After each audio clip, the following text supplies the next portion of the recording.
The spoon clinked softly against the ceramic mug, stirring sugar into coffee already gone cold. Helena stared at the swirling darkness, seeing not the drink, but a reflection of herself, a blurred outline, distorted and fragile. Morning sunlight filtered through the blind's painting stripes across her wrist, highlighting delicate veins beneath translucent skin. In that quiet moment, she felt utterly human, bound by fatigue, uncertainty, and a tenderness that made her chest ache. Beside her lay the metal box, sealed tight with secrets she wasn't sure she wanted. Adrian's quiet breathing filled the pause between each heartbeat, steadying her, yet reminding her of the silence they'd soon break. She lifted the mug, savoring its bitter comfort, knowing this small private hesitation would soon vanish. For now she clung to it, the simple intimacy of hesitation, the softness before the storm. A subtle wind caressed the Sonoran desert at dusk, stirring grains of sand that whispered across the hardpan. In the middle of this vast, silent terrain, Helena Rosen lay sprawled on the ground. Her designer blazer was caked with dust, her once pristine heels snapped at the tip. No one who saw her now would guess she had strode confidently across polished marble floors only days ago, cutting million-dollar deals with a tilt of her head and a single signature. She couldn't remember how she got here precisely. The last few hours had blurred into a swirling mixture of heat thirst and the steady fear of being followed. She had left the paved road behind to lose any tail that might still be on her, ignoring the silent alarms in her mind. And yet here she was, collapsed from exhaustion under the dying sunlight. Helena forced her eyes shut. She tried to recall the voice that had guided her here. It was not a literal voice, but a memory's echo, her father's final instructions. If you ever have to start over, Lena, find the desert, he had said in that scratchy voice of his, thick with regret. Everything you need to remember about who you are is out there. Why had he told her that? Why had she listened? She pictured his face on that final night in the hospital, the beep of monitors, the hush of the corridors, the way his hand trembled when it sought hers, and how she pulled away. The memory clenched at her heart. Helena wondered if her father would despise her for what she had done or left undone. In truth, she had never been certain if she truly caused his death or if her choices merely hastened a fate that was already sealed. As the wind hissed over her raw lips, Helena opened her eyes again.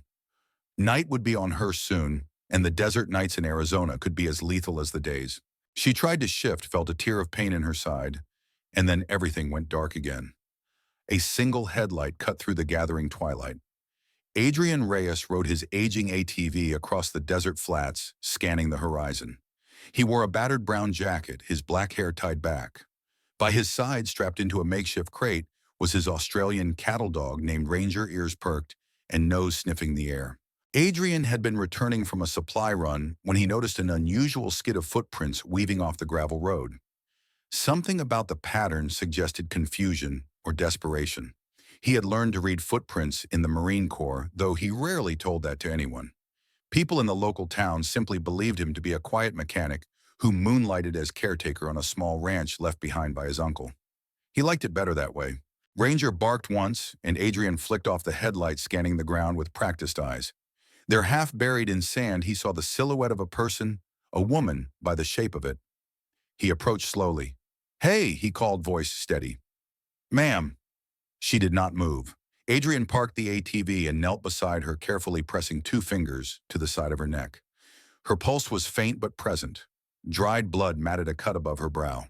He saw the corner of a small notebook slipping from her inside jacket pocket, labeled with the words Rosen & Co. That name rang a distant bell somewhere in the back of his memory from financial news. Something about a big firm in New York, or maybe Chicago. He couldn't recall exactly. He shook off the thought. First things first, keep her alive. Adrian rummaged in his supply pack for water and a flashlight. He gently dribbled a few drops along her cracked lips. She stirred, eyes flickering. "Can you hear me?" he said. She murmured something that sounded like a single syllable. No, or go, or perhaps just a groan. Adrian studied her face, and for a fleeting moment, he recognized in her features the same haunted look he once saw in the mirror after he'd failed to save a civilian overseas. That half-dead stare between guilt and surrender. "All right," he muttered. "Let's get you out of here." He placed her carefully on the back of the ATV, mindful of any injuries. Ranger hopped down to trot alongside them. The dog seemed to sense the urgency once a trained service dog ranger picked up on emotional cues better than most humans Adrian had known. In the last glow of dusk, they headed toward the only refuge Adrian trusted, his uncle's ranch. Blackstone Farm, a modest spread, with a single wide porch and a battered windmill out back. There at least Helena might stand a chance. He couldn't know how complicated her presence would make his quiet life, or the secrets that would unfold in the days to come. Helena is 13 years old, pacing the corridor of a sterile hospital wing. The lights flicker overhead as a summer storm rages outside. Her father, Nicholas Rosen, is inside the ICU, gravely ill. A doctor steps out, shakes his head as he speaks to Helena's mother, a woman with steel in her gaze. "Mother, so it's advanced, doctor. I'm afraid so. We can attempt an experimental treatment, but it's costly and uncertain." Mother's voice wavers. "We have resources. We can do anything." Helena looks at her mother's face. It's the first time she's seen real fear in that woman's eyes. A thunderclap rattles the windows. Helena stands by the door, unable to move, a numbness creeping into her arms. The knowledge that her father might die takes root in her stomach, coiling into a knot that never truly leaves. Helena awoke to a swirling sense of displacement. Clean sheets and a faint smell of pine disinfectant greeted her. For a moment she thought she was back in a hospital room. But no, this was a small bedroom with floral wallpaper, old but tidy. The bed she lay in was worn at the edges. A single dusty window let in morning sunlight. She tried to sit up. Pain flared along her side and she winced. She heard the shuffle of feet in the adjoining room, then a voice calling softly, "Ranger, hush." The voice was male, calm, with a light southwestern drawl. Shortly after the door opened, Adrian Reyes stepped in holding a chipped ceramic mug and a bottle of water. "Good morning," he said. "Or almost noon, actually. You were out all night." Helena tried to swallow, finding her throat scratchy. She accepted the water gratefully, though her mistrust roiled under the surface. She coughed once. "Where am I?" "Blackstone Farm," Adrian replied. "My place. Or my uncle's originally. You were passed out in the desert. Dehydrated, maybe a mild concussion. I did what I could, but if you need a hospital..." Numbers. Helena's voice was harsh, firmer than she intended. She coughed again, pressing a hand to her side. Her recollection of the last hours in the desert came back in a trickle, the foot chase, the narrow side roads, the thick hush of fear. She had left behind a damaged rental car somewhere off the interstate. She didn't want to think about the possibility that a search team might be out there scanning for any trace of her. "No hospitals," she repeated, calmer. Adrian studied her, that quiet, measuring look that made her feel slightly off balance. "Mind telling me your name? Figured it might help to know who I'm talking to." She hesitated, mentally sifting through possible lies, but something about the man's direct gaze stalled her usual reflex for deception. "Helena," she said at last. "Helena. Any last name or contact details you want me to call for you?" "I prefer not," she said. Then, to temper the blunt refusal, she added, "At least not right now. I just need a bit of rest." Adrian nodded as though her secrecy didn't faze him. "Suit yourself. There's some soup in the kitchen if you can handle it." He took a step back toward the door. "You look like you're running from something." Helena's stomach twisted. She forced a faint shrug. "Maybe I just like wandering deserts in fancy shoes." At that, Adrian offered a ghost of a smile. "Sure, if that's all you want me to know." He gestured toward the hallway. "Bathrooms down the hall. If you're dizzy, holler for me or for Ranger. He's the dog. He'll bark up a storm if you fall." As he closed the door gently behind him, Helena exhaled, letting her head drop back against the pillows. She hated feeling indebted, but she had no choice. This quiet man might be the only safe harbor she had left. Still, she could not stop the wash of memories from the last few days. The contact in Chicago, the envelope of documents, the references to medical records from years ago, all pointing to a single name she never expected to see again in that context. Her father's name. Outside the small farmhouse, the day had grown hot and dry. Adrian went about his chores, or what amounted to them. He checked the short fence line that separated the living area from a modest orchard of mesquite and palo verde trees. He fed the chickens his aunt once prized, though only a few remained. Then he poured feed for Ranger, giving the dog a friendly ear scratch. Ranger, full of energy, pawed at Adrian's leg as if to say, "There's trouble here. I sense it." Yeah, buddy, Adrian muttered. She's running from something. Let's hope it doesn't follow her to our doorstep. The truth was, Adrian recognized in Helena's eyes a look he'd worn himself after the fiasco in Tashiri, a mission that had cost him a friend's life and an innocent civilian's safety. Since returning to the States, Adrian had chosen a quiet life, away from complicated entanglements or big city drama. Let the rest of the world churn in its own chaos. Yet here she was, disruptively quiet. He wondered if by pulling her from the desert, he had unwittingly invited a storm into his life. He had a fleeting memory of the last time he tried to help someone in dire need, a small-town journalist who insisted they had evidence against a local smuggling ring. Adrian got involved, tried to protect them, and in the end was too late. Ranger barked, snapping him from his thoughts. Adrian pulled his phone from his pocket, an old device with spotty service. A single missed call from an unknown number. He frowned at the readout, then slipped it back into his pocket. He didn't have the patience for telemarketers or old acquaintances looking for money. Right now, he had a more pressing puzzle in his guest bedroom. Helena found the strength to stand and shuffle around the small bedroom. On a simple dresser lay her partially cleaned blazer. Inside it, she discovered the small black notebook with the embossed words, Rosen and Co. Internal Memos. The edges were stained with desert dust. She flipped through the pages. The first half contained meeting notes from corporate expansions and philanthropic events. The second half was a swirl of personal notations, half-coded references to medical treatments, suspicious financial transactions, and at least one mention of Patent 47C. At the bottom in her father's handwriting was a cryptic line they knew about my diagnosis. If I keep quiet, they cover the costs, or so they promise. Helena sank onto the bed, recalling the day she discovered her father's final letters. They had arrived in a battered envelope with no return address. She never discovered who sent them, but she guessed it was a whistleblower from her father's circles, or perhaps a friend who couldn't bear to see injustice buried. She stares down at the line about his diagnosis. The father she thought had left her unprepared for adulthood had in fact been manipulated.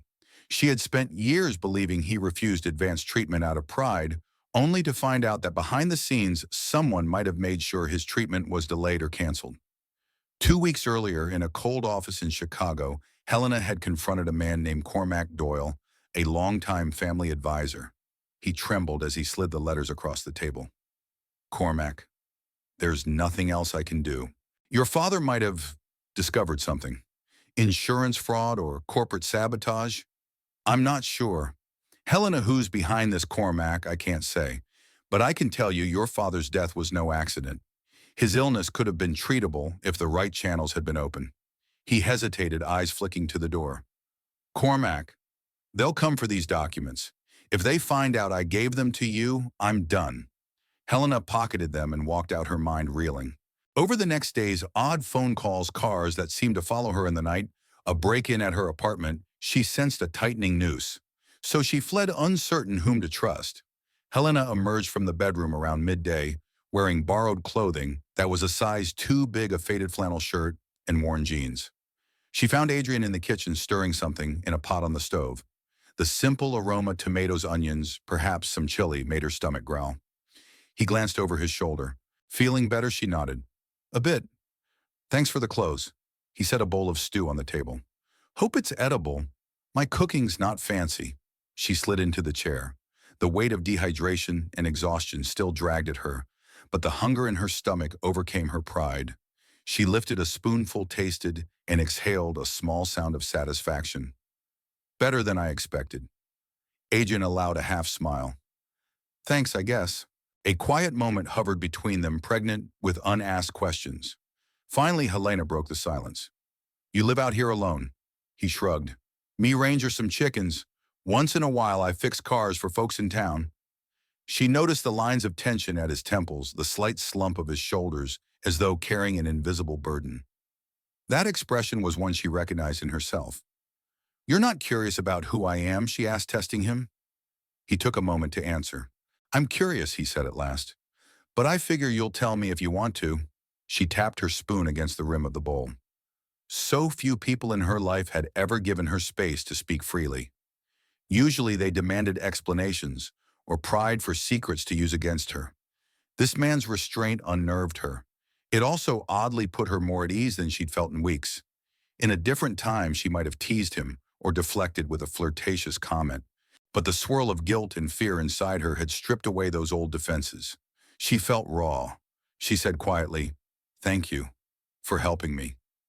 Adrian nodded. "Sure." Ranger trotted in, then sniffing at Helena's borrowed jeans and peering up with bright eyes. Helena reached out, letting the dog sniff her palm. There was something comforting about the dog's presence, something real in an unreal moment. She patted Ranger's head, feeling the soft fur under her fingers. For the first time in days, Helena felt a flicker of safety. Later that afternoon, as Helena dozed in the bedroom, Adrian rummaged in an old desk drawer in the living room. He was looking for property tax paperwork that needed updating. Instead, he found a sealed envelope addressed to Adrian for when you're ready. The handwriting was his own in a shaky script, as if scrawled in the midst of heartbreak. He stared at it, an uneasy prickle crawling up his spine. He remembered writing that letter a year ago after learning of the small-town journalist's death. He had intended to read it when he felt strong enough to face the failures of the past. He had not expected to stumble upon it now, of all times. Carefully, as though the envelope might burst into flame, Adrian lifted the seal. The letter inside was brief. "I'm writing this so you never forget the cost of hesitation. You let them intimidate you. You believed you could protect that witness on your own. She died and her story vanished. Maybe next time you won't flinch. Maybe next time you'll do what needs to be done before it's too late." A wave of self-recrimination washed over him. He pressed the letter to his chest and closed his eyes, exhaling slowly. The house was silent except for the ticking of an old clock and the hum of the box fan in the hallway. No gunfights, no frantic chase, just regret pulsing quietly through the empty room. He folded the letter and placed it back in the envelope, sliding it into his jacket pocket. He had no intention of letting Helena see it. She might be running, but she didn't need to get tangled in his old mistakes. Helena stepped outside in the late afternoon sun wearing the borrowed flannel and hat. The heat brushed against her cheeks and she paused on the porch scanning the yard. Blackstone Farm looked modest, a single-story house, a small barn, a stretch of fenced land receding into the desert. A battered sign leaning against the porch read, "Blackstone, founded 1939. She walked slowly, mindful of her side, eventually stopping by a rickety bench near a row of cacti. Her mind churned with half-formed plans. She had to figure out how to retrieve the hidden data from her father's last set of letters. Some of it was coded, some not. Where to store them safely, how to broadcast them once she was certain of the truth. And beyond that, how to handle the creeping guilt that maybe, just maybe, she had effectively helped the conspirators by standing aside as her father's condition worsened. You left him, her thoughts accused. You believed the worst of him instead of fighting for him. She forced her mind away from that spiral. She tried to picture the next few days she'd need a phone with a secure line. She'd have to contact her father's old attorney, or maybe a single media outlet that might be trustworthy. But the question was how. If she used any traceable method, her pursuers would descend like vultures.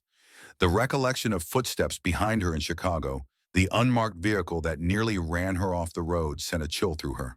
She tried to ground herself by focusing on the farmland before her, on the desert horizon that seemed endless. Adrian approached, footsteps crunching on the gravel. He stood a polite distance away.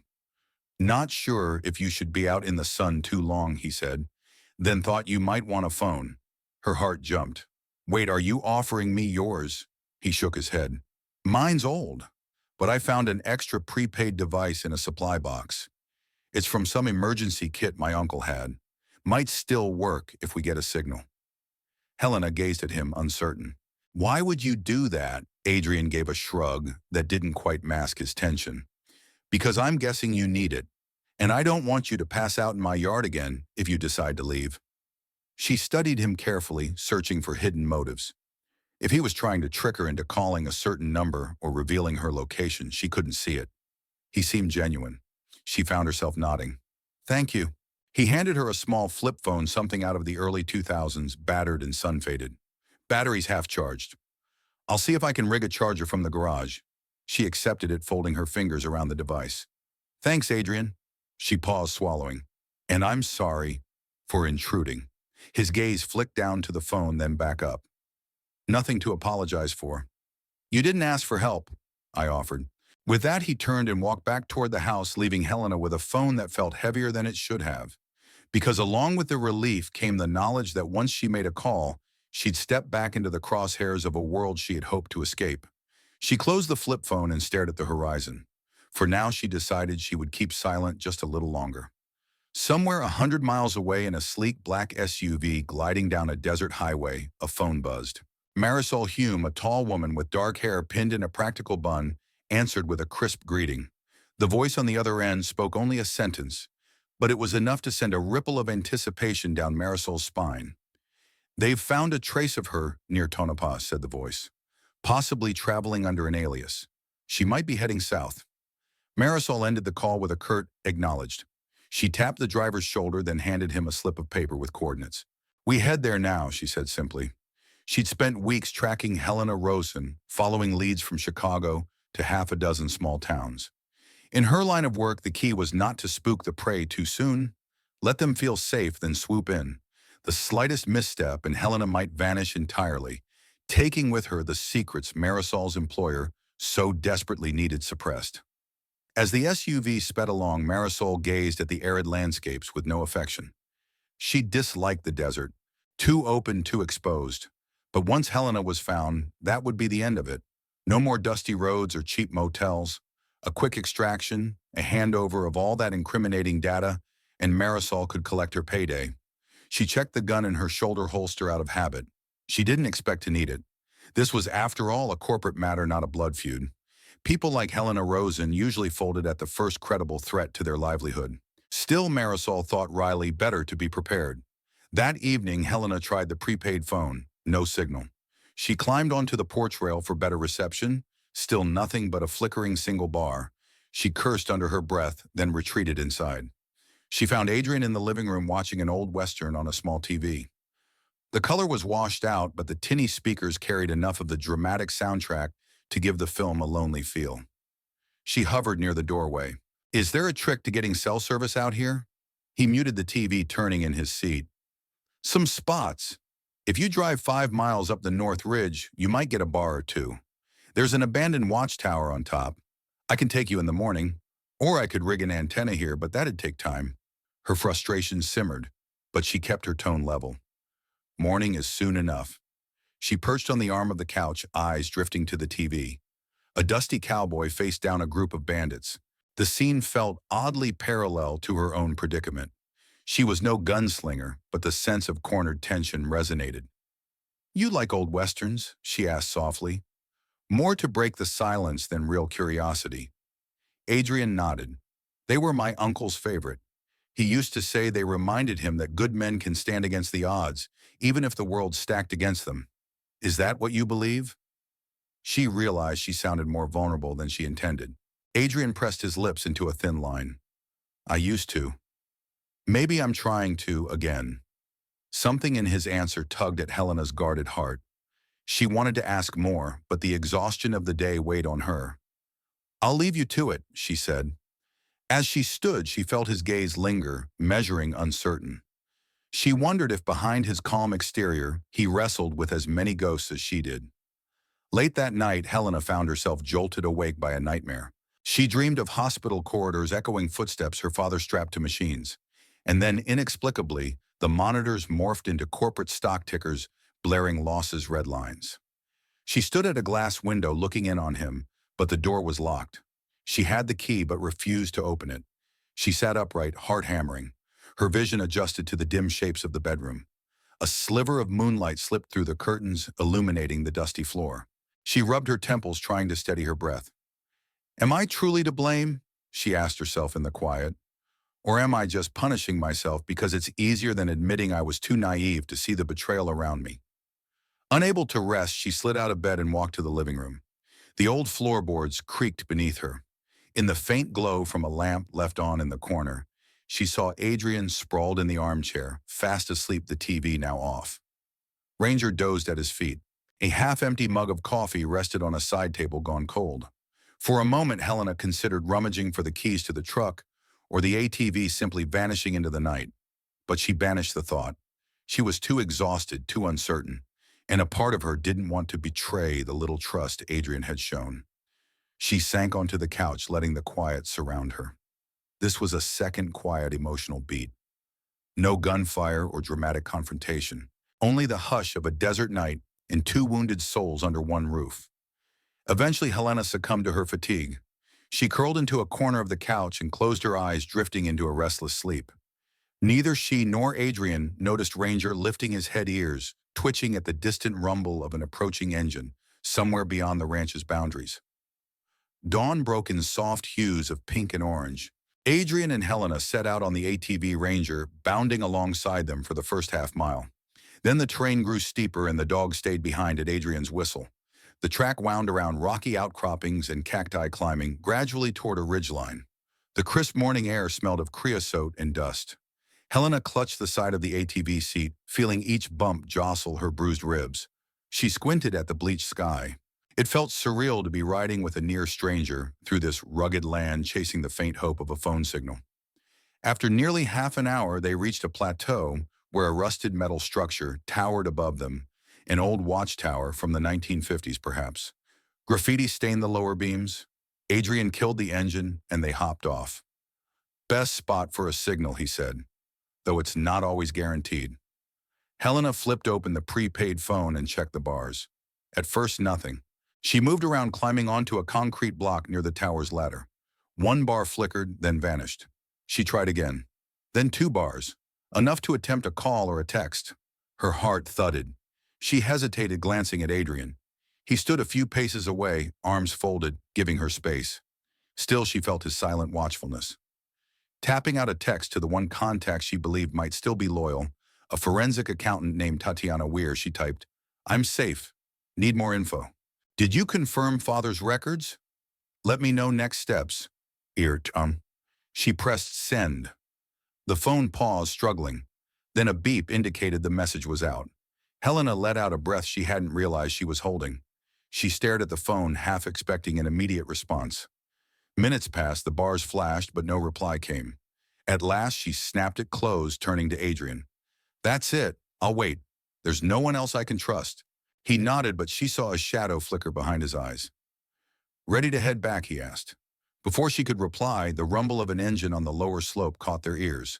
Another vehicle approaching. Helena's heartbeat quickened. She moved behind the tower's metal support, peering down. A battered pickup truck was winding up the same track.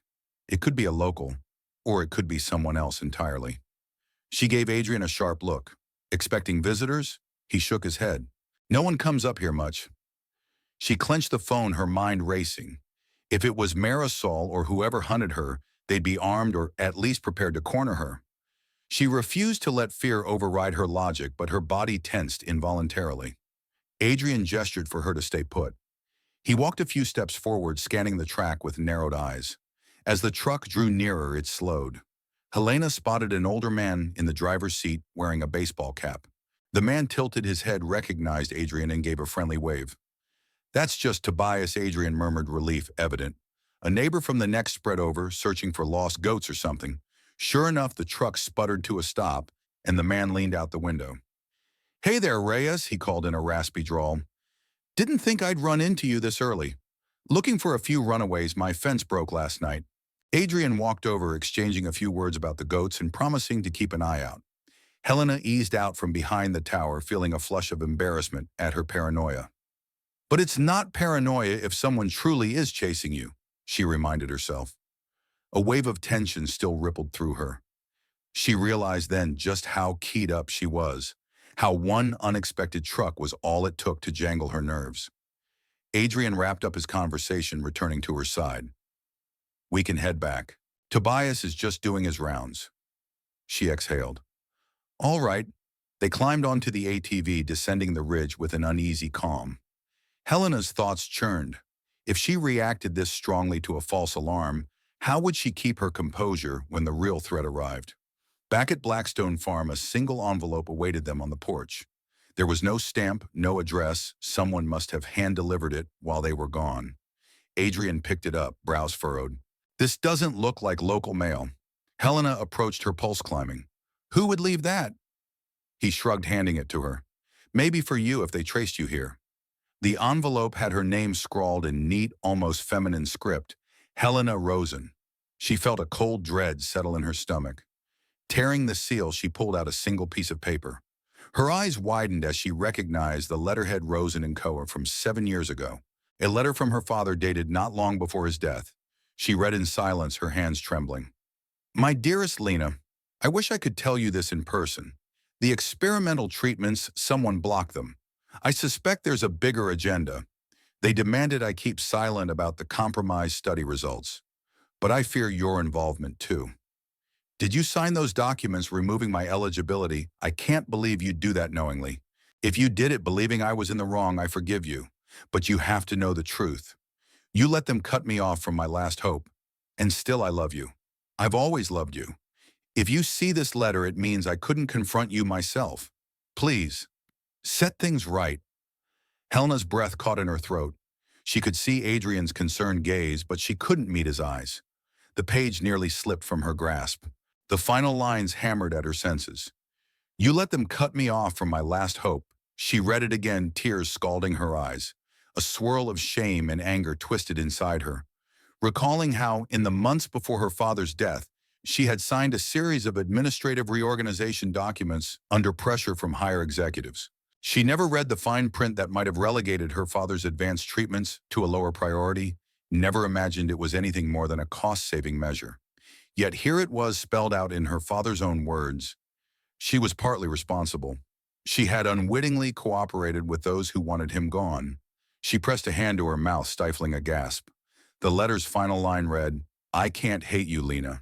I only hope you learn the truth and fight for it, even if it's too late for me. Tears slid down her cheeks.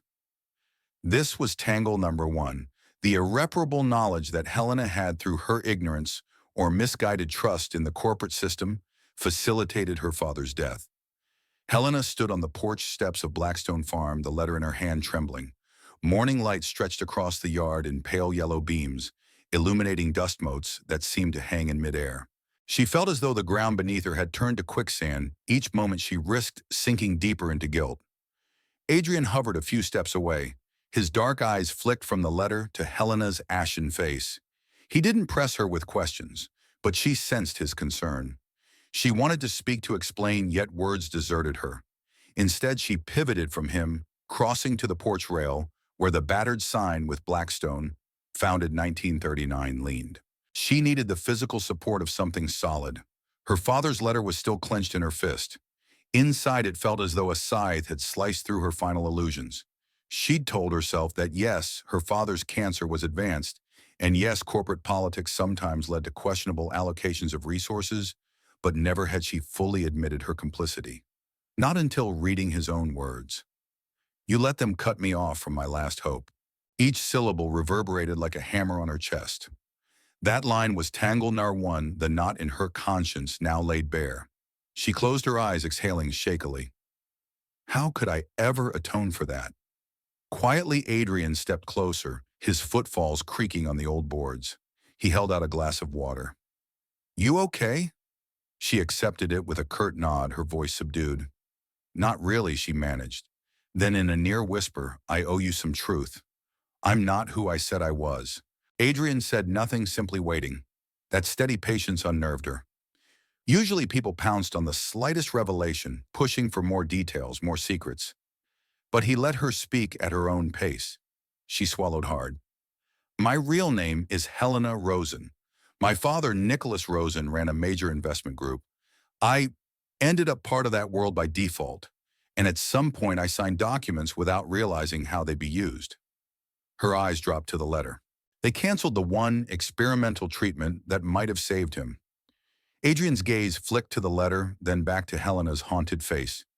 You were set up, or you acted under false pretenses. She shrugged, tears stinging her eyes. I was so certain I was doing the right thing, cutting his unnecessary spending, or so the board told me. Now I know they had an agenda. They wanted him gone because he uncovered something bigger. She folded the letter with careful precision, but I can't blame them entirely. I could have read the fine print. I was just, she bit her lip, searching for words. Angry. I thought my father was sabotaging the company. So I turned a blind eye. Adrian exhaled, leaning against the rail. I'm sorry, he said, voice quiet. I know something about signing up for the wrong thing, believing it was right. Sometimes you don't realize until too late. He didn't elaborate, but Helena glimpsed that old pain flicker in his gaze. She nodded. Grief pooled in her chest. Grief for her father, but also for her own ignorance. The two stood there for a moment silent, with only the early desert breeze to accompany them. Once Helena collected herself, she turned the letter over, looking for any clue to its origin. The envelope was blank, but the corner of the paper carried a faint imprint. M. Husharanamam. She blinked. It wasn't typed or even spelled out as a return address, just a tiny emboss in the lower margin, nearly invisible unless you ran your finger across it. M. Hume, she murmured. Does that name ring a bell for you? Adrian frowned. Not really. Could be someone local or from a bigger city. Helena felt a prickle of dread. The name matched no one she recognized from her father's circle. Then her mind jogged back to that haunting phone call in Chicago, a woman's voice disguised. Could it be the same person, or was it a trap? She pressed her lips together. I'm not sure if they're friend or foe, but they definitely wanted me to read this. Adrian's eyes narrowed. They were on the porch while we were gone this morning. That's my guess. Slipped and left, it drove off, Helena said. This M. Hume might be one of the people chasing me or someone who wants to push me into making a move. She shook her head. I can't ignore it. The old dryness of the desert around them seemed to intensify. Adrian took a breath. So what do you plan to do? She gazed at him, uncertain. I need more information.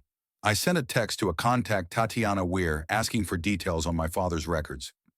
Maybe this name will show up in her data. Adrian nodded. Then we wait for her reply. Yes. But given how easily someone found me here, Helena added, glancing at the letter again, I might need to leave soon. Her voice caught at the last phrase. Despite the anguish that had consumed her for days, she realized with surprising clarity she wasn't eager to vanish from Adrian's life. Something about his quiet steadiness offered an unexpected comfort. She tore her gaze from him and looked out into the sun-baked yard. She wondered if once she left she would ever feel safe again. After the porch encounter, Helena retreated indoors to process her father's letter. Adrian stepped out to check on the animals and walk the perimeter fence. A tension in the air suggested that either of them could pack up and leave at any moment. But neither did.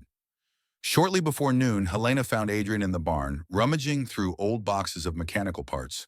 The barn smelled of dust and haze sunlight, filtering through gaps in the wooden slats. She cleared her throat to announce her presence. He glanced up, wiping sweat from his brow.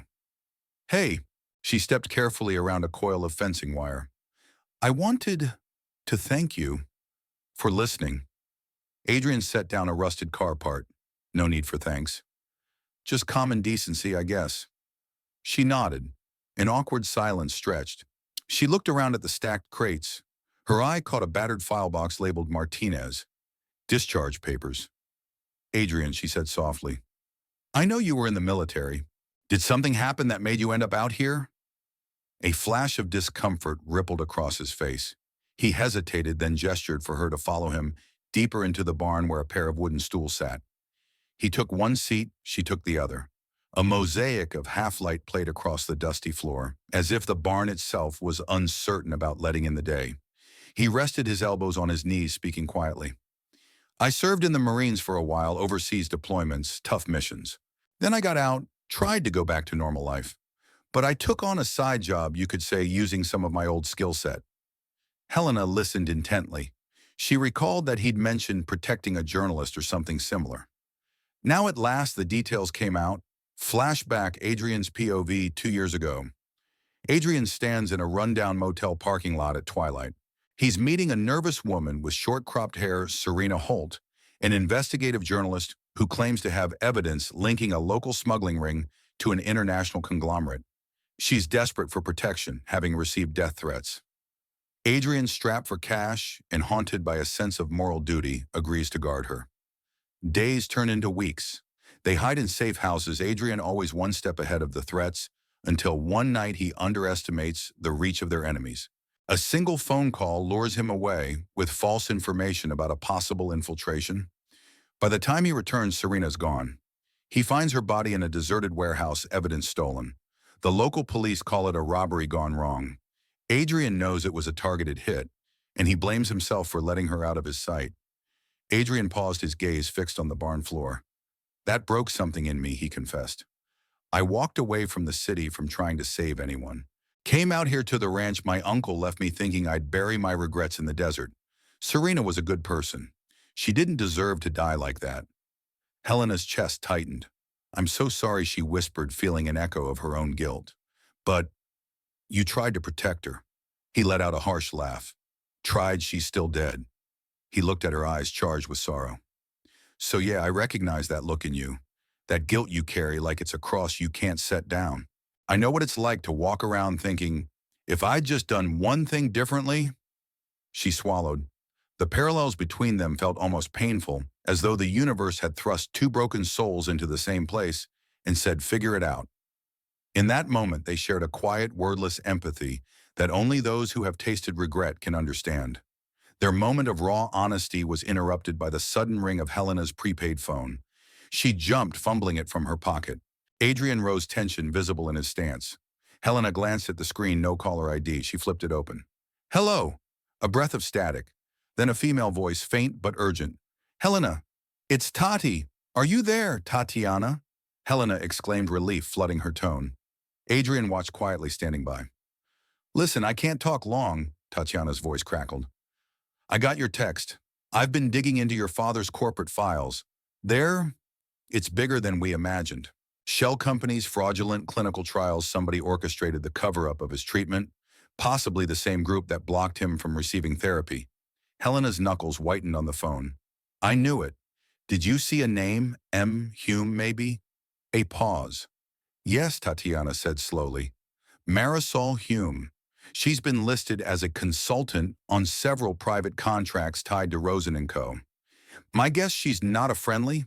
Helena's heart pounded. She dropped a letter here. My father's letter. She's sending you a message, Tatiana said. But why give you evidence of your guilt in his death? Possibly to manipulate you into giving up the rest of the data they want to bury. Or to push you into an emotional corner so you'll make mistakes. Helena's mind reeled. What do I do? Tatiana's voice turned urgent. We need the original medical documents and any notes your father kept. They might be the key to exposing everything. I've found a safe contact at a major news outlet, but we have to move carefully. If Marisol is on your trail, watch your back. Static flared. Tati, Helena said, pressing the phone to her ear, but the line died. She checked the display. No service. She let the phone drop to her side, her breath shallow. Adrian stepped closer. A friend. She nodded. Tatiana Weir. She's a forensic accountant, someone my father trusted. Helena swallowed. Marisol Hume is the name behind the letter. She's involved with these corporate shell games, fraudulent trials. Probably the one hunting me. Adrian's jaw tightened. So Tati said you have to gather your father's documents. Where are they? Helena grimaced. Hidden. I only have partial scans. My father's notes hinted at a secure location. I assumed it was in Chicago, or maybe back in New York. She gazed at the barn's dusty floor. Now I'm not sure. Adrian's gaze flicked around, thoughts churning. If Hume left you that letter, she might be nearby. She wants something from you, maybe to confirm your location, or to see how you'll react. Helena sighed. I can't just hide forever. But if I go out there, I'm a sitting duck. Adrian scratched at the faint stubble on his jaw, then nodded. Let me think. I have an old friend in Mesa, an attorney who handled my uncle's estate. She's discreet, might be able to store or pass documents securely once you find them. He paused. But first we have to figure out if your father left any clues for you that we can decode. Helena pressed her hand to her chest, her father's letter folded in her shirt pocket. Tangle number 2 lay before them. Marisol Hume was not just a random threat, but a direct link between Helena's guilt and the conspirators' manipulations. That evening, Adrian suggested they go through anything Helena brought with her in the desert. Sometimes people hide information in notebooks, margin notes, invisible ink, that sort of thing, he said with a tinge of experience. Helena realized she hadn't thoroughly combed her own belongings since her frantic flight. She had a battered duffel bag in the trunk of the rental car, which still lay half buried on a side road near the ranch. They retrieved it under the cover of dusk, Adrian driving his old pickup, while Helena ducked nervously at every passing set of headlights. They pulled up to a small storage shed behind the barn, an extension of the property that Adrian rarely used. The tin roof glinted under moonlight as he unlocked the door. Inside, the air was stale thick with dust and the faint odor of old motor oil. He flicked on a single overhead bulb. "We can sift through your stuff here," he said. "No sense making a mess in the house." Helena hefted the duffel bag onto a wooden table, unzipping it carefully. Inside lay a few changes of formal clothes, a pair of scuffed pumps, a folder of printed documents from her father's attorney, and a handful of personal items: her phone charger, a cosmetic bag, and a black lacquered pen set that had once been a gift from an investor. Quietly, they spread the contents out. Helena flicked through the attorney's folder, scanning the legal jargon. It mostly concerned estate transitions after her father's death, nothing new. She set it aside. Next, she examined the pen set, opening each to see if anything was concealed inside. Nothing. "Anything at the bottom," Adrian murmured, rummaging through the clothes. He patted each garment for hidden compartments. Helena paused at a small leather-bound planner that she'd nearly forgotten.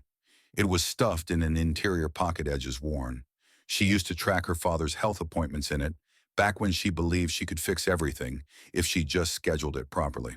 She flipped through the pages, seeing notes about chemo sessions that never happened, phone calls that ended abruptly, dates circled in red, canceled in black ink. Suddenly, her gaze caught a page near the end. She'd scrawled a phone number there months ago alongside a name, D. Gray Thermopolis. She stared at it. Who was D. Gray Thermopolis? Was a small town in Wyoming, known for its hot springs. She had no memory of writing it down, but the page bore her own handwriting. A faint recollection flickered. Her father, half awake in his final weeks, had muttered something about a deposit box in the old springs. Could Thermopolis be connected? Adrian leaned in. Something. She showed him the entry. He studied the name and phone number. Could be a lead. Helena nodded. I recalled Dad mentioning hot springs in Wyoming once, near some place he'd visited long ago.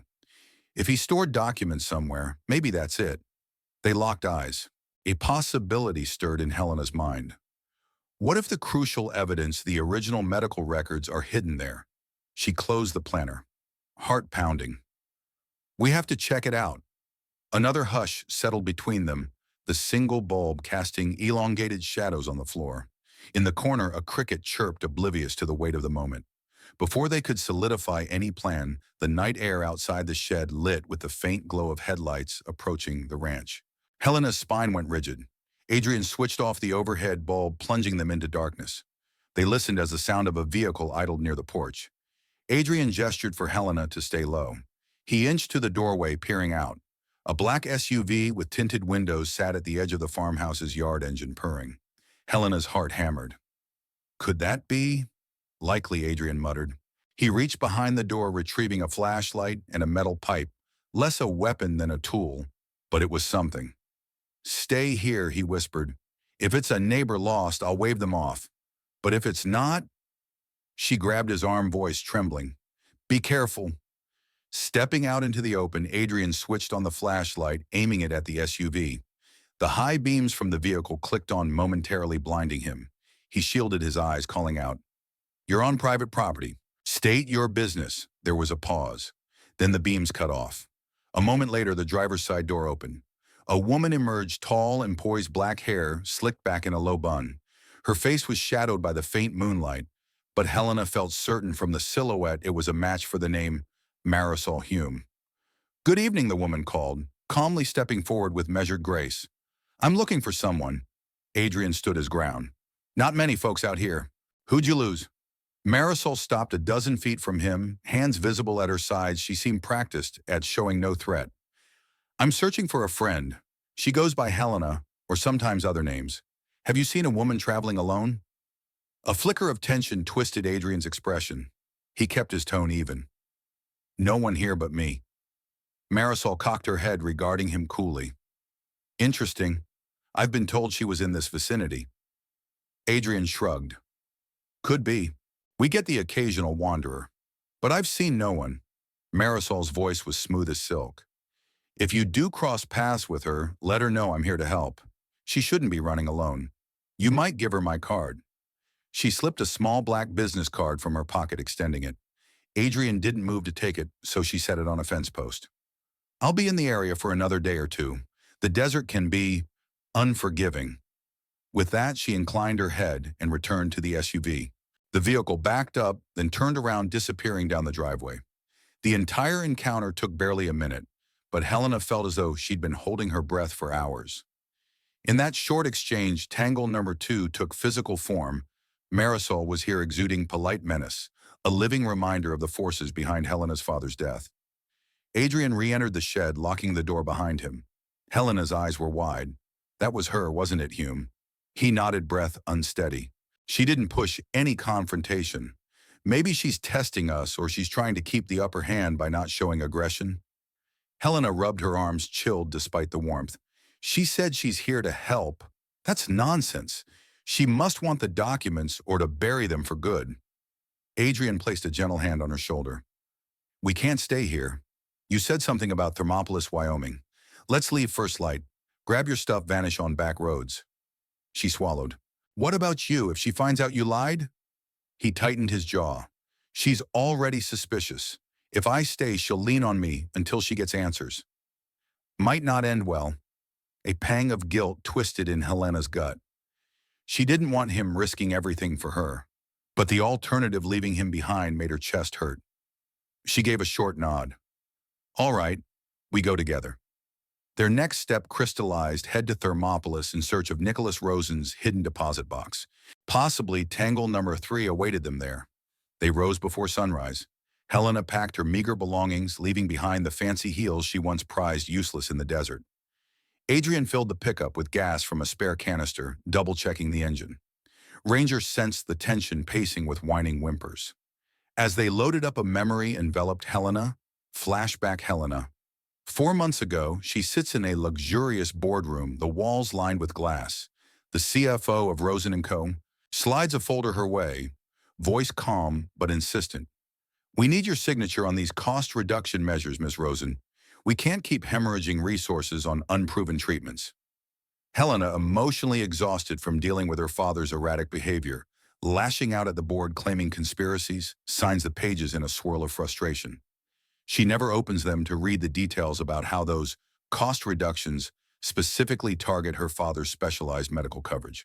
She looks up, meeting the CFO's impassive gaze. In that moment, she is too angry with her father's obstinance to question the CFO's real motives. A fleeting pang tells her something is off, but she ignores it. The memory flicked away as Helena hauled her duffel into the truck's passenger side. She shut the door, ignoring the heaviness in her chest. Adrian was at the driver's side, placing Ranger in the back seat. The dog's ears were alert, scanning the horizon. We head north, Adrian said. I know some old routes that avoid highways. Could be rough terrain. That's fine, Helena replied, steeling herself. We can't risk the main roads if Marisol has watchers. He turned the ignition, the engine coughing into life. With a final glance at the sun rising over Blackstone Farm, they pulled away. Helena wondered if Adrian felt the same pang of loss leaving his safe haven, but no one spoke as the truck rumbled across the property. For the first few hours, they followed a winding gravel road that cut through arid plains and low mesas. The sky was a brilliant wash of blue, so vast that Helena felt dwarfed beneath it. She tried to watch for any sign of pursuit, scanning the rearview mirrors anxiously. So far, nothing, but paranoia gnawed at her. Adrian had them bypass the main interstate. They only occasionally hit a 2-lane highway, crossing small desert towns with peeling paint and rusted water towers.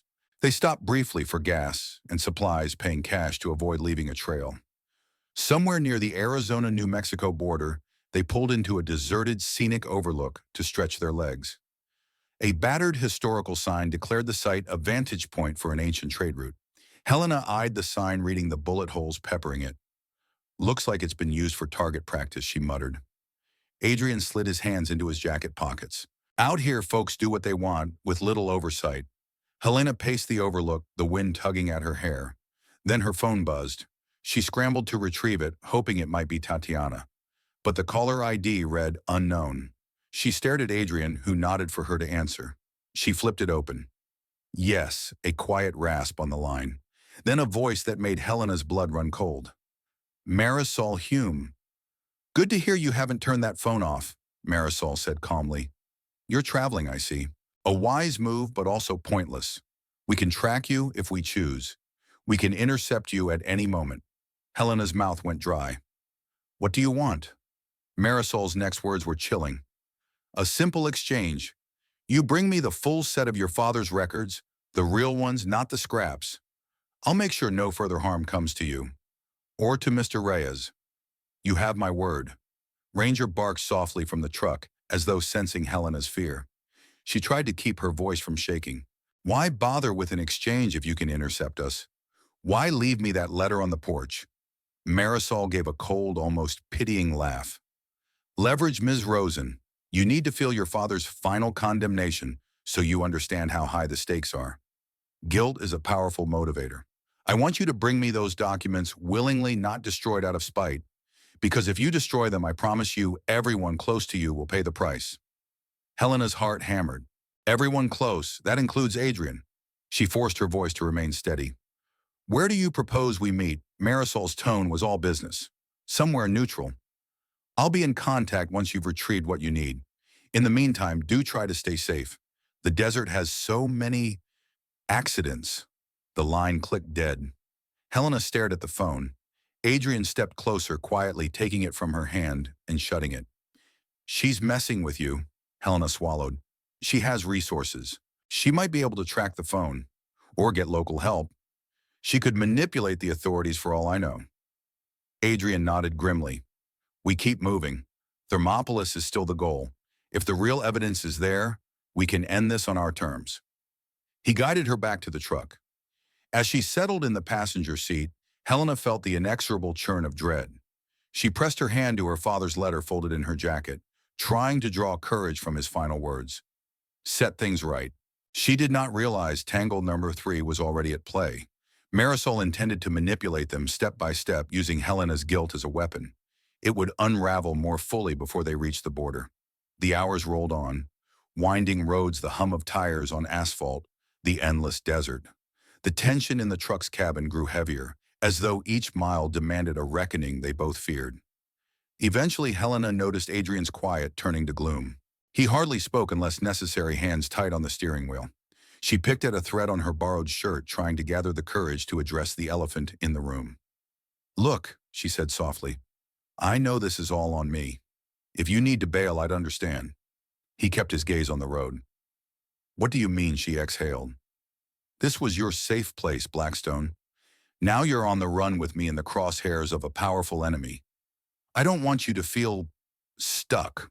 Adrian's shoulders tensed. He signaled a turn onto a narrower county road before replying. I don't feel stuck. Then he cast her a sideways glance. I feel responsible. Helena frowned. You're not responsible for my mistakes. He paused, jaw working. If it was just your father's documents, maybe you'd be right. But I see a bigger pattern. The same type of men who took out that journalist I tried to protect, they're the kind who twist the law, buy off officials, make life cheap. I ran away from that fight once.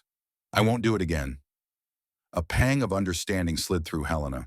This is about redeeming your past, isn't it? He tapped the brakes slightly. Maybe, but it's not just that. I don't think you deserve to face them alone. If I can help you, then maybe we both come out of this with fewer regrets. Her chest warmed with a fragile sense of gratitude. Thank you, Adrian. In that moment, though, their burdens remained. A sliver of trust anchored them together more firmly. A quiet alliance formed, built on honesty and guilt shared. They drove until nightfall, crossing into New Mexico. The desert gave way to stretches of farmland and low mesas. Eventually, they found a roadside motel, Silver Mesa Lodge, its neon sign flickering in the darkness. Adrian parked behind the building to keep the truck hidden from the main road. They rented a single room with 2 beds, paying cash, no names. The room smelled faintly of bleach. A buzzing fluorescent lamp overhead cast an anemic glow. Helena tossed her duffel on one bed, Adrian set his small backpack on the other, and Ranger curled by the door. They took turns in the shower, the water pressure weak but sufficient to wash off the day's dust. Helena emerged wearing one of Adrian's spare t-shirts, too large but comfortable. She found him standing by the curtained window, peering out at the near-empty lot. All clear, she asked. He nodded. Quiet. The clerk didn't seem suspicious. He let the curtain drop. We'll leave before dawn in case Marisol has contacts in the area. She rubbed her damp hair with a towel. Right. An awkward silence ensued, the tension of close proximity pressing on them. They were near strangers bound by shared danger. The double bed frames squeaked as Helena and Adrian each sat him on his bed, her on hers. Eventually, Helena cleared her throat. I never asked, did you name Ranger, or did your uncle Adrian glanced at the sleeping dog? A small half-smile crossed his face. He was originally my platoon buddy's dog. The buddy called him Ranger after our unit's nickname, ironically, though we were Marines. After the accident overseas, I took him in. A quiet sadness flickered behind his gaze, but Helena didn't press. She nodded, letting the moment settle. Outside, a passing car whooshed by its headlights, slipping through the gap in the curtains. She lay back on the bed, pressing her eyes shut.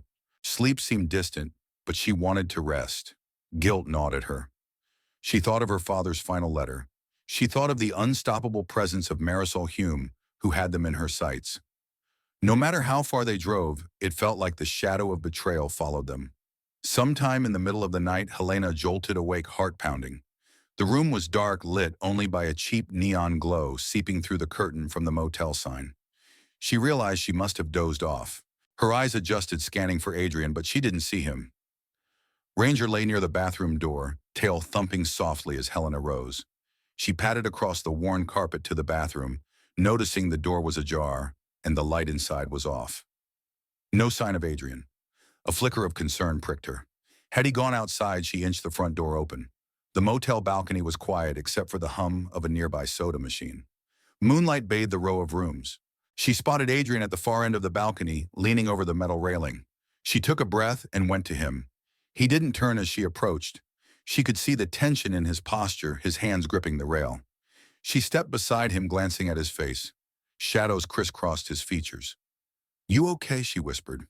He hesitated, then shook his head slowly. Couldn't sleep. I keep seeing Serena's face. The journalist I told you about. Helena's heart twinged. She placed a tentative hand on his arm. He didn't pull away. He spoke, voice low.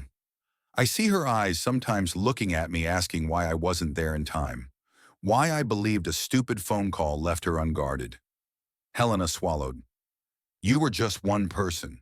You did everything you could. He let out a strangled chuckle. I used to say that too, but it doesn't ease the guilt. She leaned on the railing, shoulder to shoulder with him, and admitted, I dreamed of my father again.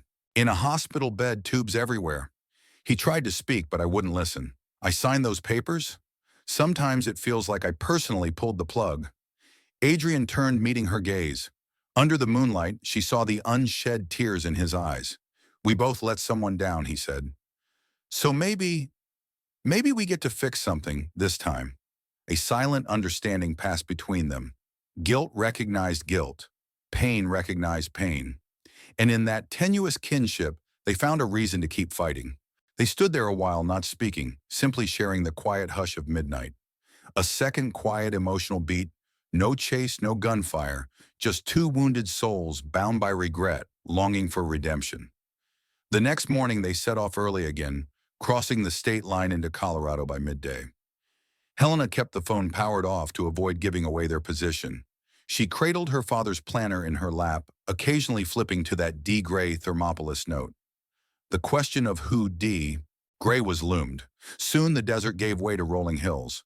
As they neared a rest stop to top off fuel, Helena decided to check the phone for messages from Tatiana. She booted it up. Immediately a text arrived. No escape. I can find you. MH. Helena grimaced, showing Adrian. He exhaled slowly. She's determined to keep you fearful. A second text beeped in, another spark from Tati. If you're crossing into Wyoming, be careful. There's new data your father had clandestine ties to an investigative group. Something about an old Marine contact. Reyes. Let me know if it means anything to you. Helena's eyes widened as she reread the text. Marine contact. Reyes. She darted a glance at Adrian. Adrian, she said slowly, turning the phone for him to see. Did you ever talk to my father, Nicholas Rosen? He shook his head, frowning. No, but I recall Serena, my journalist client, mentioned a wealthy insider who wanted to expose corporate fraud. She never said a name.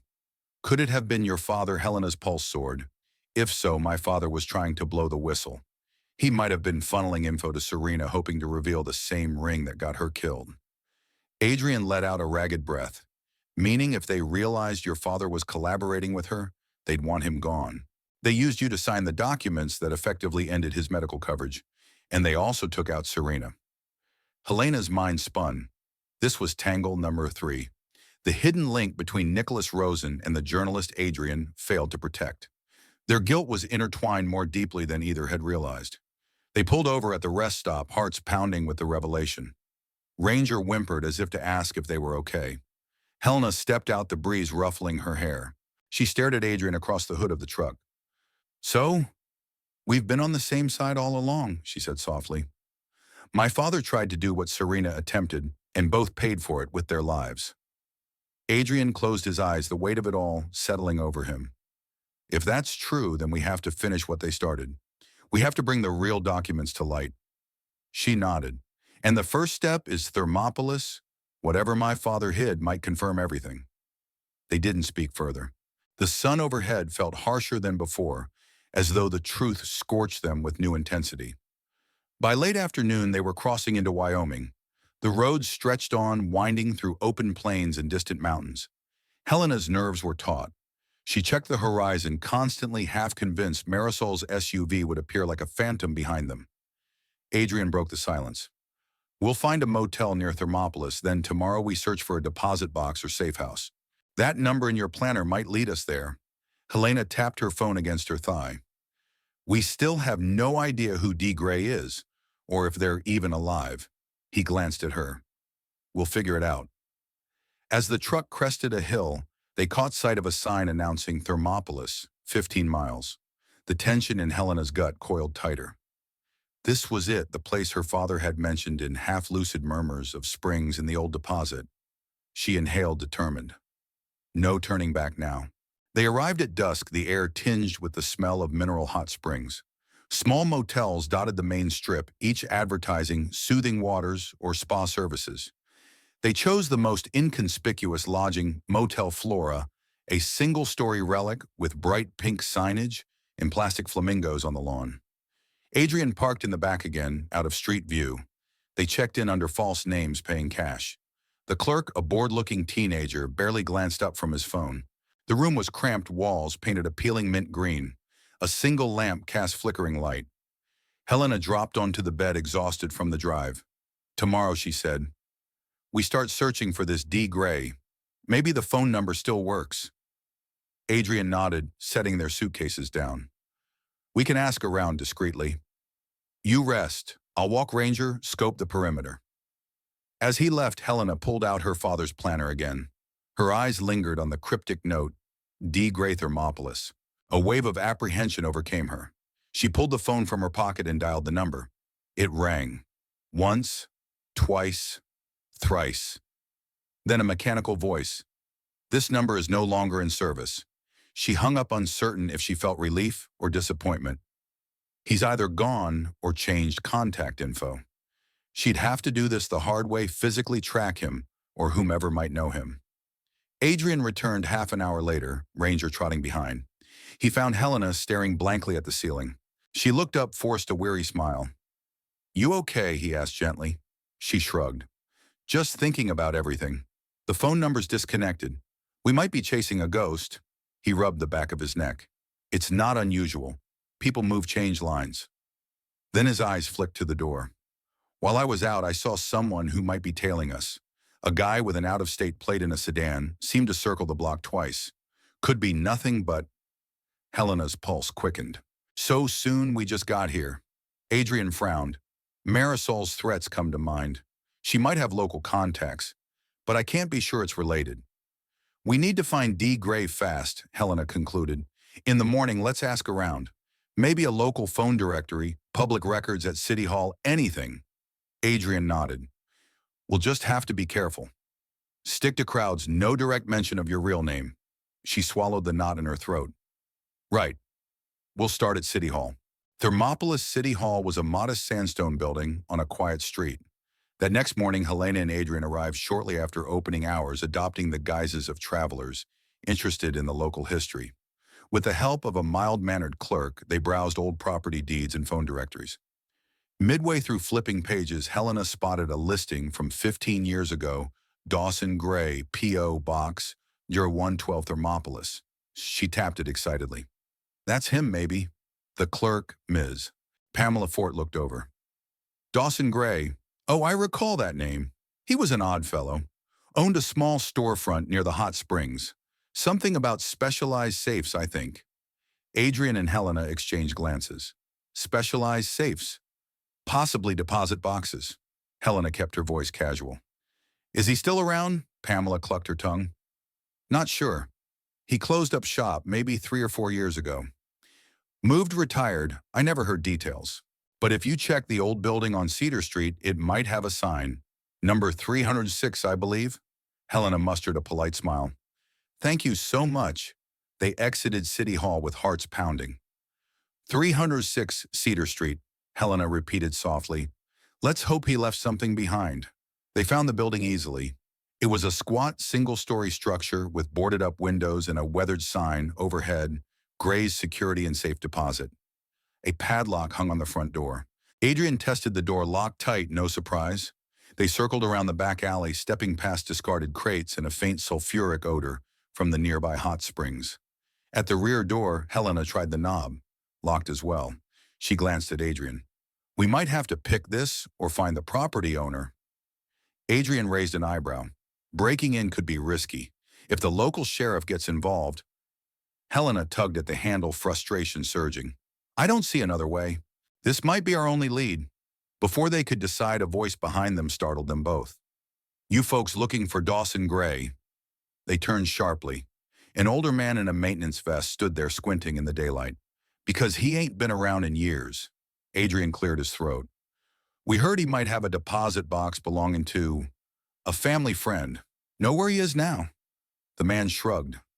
Last I heard, he retired to some trailer park outside of town. Can't recall which. This building's been vacant since he left. If you're after a deposit box, you're out of luck. He took all his safes with him. Helena's heart sank. He took them, sure did. Told folks he'd keep them secure until the rightful owners claimed them. I guess he had private clients. The man shrugged. Probably the same clients never came back for their stuff. Helena exchanged a tense look with Adrian. Maybe we can find his home address. The man scowled. Better luck checking with the property records or the local coffee shop crowd. They might know if he's still in the area. He walked off, leaving them with another dead end. Helena sighed. We can't keep chasing ghosts. Adrian placed a hand on her shoulder. We'll try the coffee shop, asked quietly. If that fails, we search trailer parks. He can't be that far. Thermopolis isn't exactly a metropolis. They hurried away, not noticing the silhouette of a figure across the street, snapping a phone picture of them before slipping into a parked sedan. Back at the motel, Flora, Helena, and Adrian sat in the cramped room, cross-referencing phone book listings for local trailer parks. Ranger dozed at the foot of the bed. The sun was sinking below the mountains, turning the sky a bruised purple. Helena's phone buzzed. Another text from Tatiana. Helena, urgent. Confirm that your father gave crucial data to a private safe deposit manager in WY named Dawson Gray. Possibly a single sealed box. Board members fear you might retrieve it. Marisol is deploying more watchers. She's told them to bring you in if you show up at Gray's location. Be warned, Helena read the text aloud. Adrian tensed. So we're definitely on the right track. She set the phone aside, mind racing. Which means if we find Gray, Marisol's people will be right behind us. Adrian nodded. We have to move smart, maybe find Gray discreetly. No calls from your phone that can be traced. She recalled the suspicious figure with the camera. They might already know we're here. Adrian frowned, stepping to the window. He parted the curtains slightly, scanning the parking lot. Let's see if we can slip away tonight. Keep changing motels. Start searching the trailer parks under cover of darkness. Helena's pulse thudded. Yes, let's do it. This is our last chance. They packed the truck under the cloak of twilight. The clerk at Motel Flora gave them a curious look, but didn't question their early departure. Soon they were prowling the outskirts of Thermopolis, an eerie hush settling over the streets after dark. Adrian took them to a rundown trailer park called Springhaven Ridge first. No luck. Most residents were either absent or unhelpful. One old woman shook her head vigorously when they asked about Dawson Gray. Another occupant mumbled something about that paranoid old guy moved out, I think. Past midnight, they tried Cedar Glen Park, a small cluster of trailers near a dimly lit intersection. No sign of Gray. Rain started to fall, a rare drizzle that tapped the windshield. Helena felt her spirits sagging with each new dead end. How many trailer parks can one small town have, she muttered, burying her face in her hands. Adrian massaged the back of his neck. We'll try one more Willow Springs community up near the highway. If he's not there. He didn't finish the thought, but Helena knew it might be their last real lead. They found Willow Springs by a battered wooden sign and turned in. Dim street lamps revealed rows of trailers, some well-kept, some dilapidated. Rain glistened on the gravel roads. As they rolled slowly past trailer after trailer, an odd tension gripped Helena's chest. She sensed the moment was building, as though fate converged here. A flicker of movement caught her eye at the far end of the row. An old man stepping onto a small porch, glancing around warily.